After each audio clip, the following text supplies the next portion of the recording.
Afroz Rimo AID থেকে আপনি লিখেছেন, আমার দাদি অতি বৃদ্ধ এবং অসুস্থ, তিনি রোজা রাখতে পারেন না, করণীয় কি? বোন আমেনা, আপনার দাদি যিনি অতি বৃদ্ধ এবং বয়সাধিক্যের কারণে তিনি রোজা রাখতে পারেন না, এবং এরকম ব্যক্তি সুস্থ হয়ে আবার কখন রোজাগুলো রাখবেন সেই সম্ভাবনা একেবারেই ক্ষীণ, নেই বললেই চলে। এরকম ব্যক্তিদের জন্য শরিয়ার বিধান হলো ফিদিয়া দেওয়া।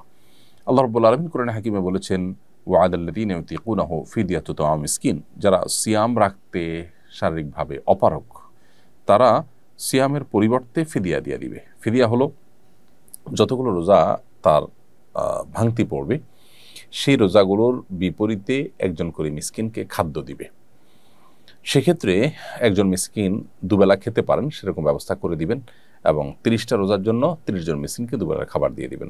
শুধু যদি চাল কিনে দেন তাহলে সেক্ষেত্রে আমরা যে ফিতরা দিয়ে থাকি, একটা রোজার জন্য একটা করে ফিতরা, 30টা রোজার জন্য 30টা ফিতরার সমপরিমাণ খাদ্য আপনি কোনো গরিবকে কিনে দিলেন।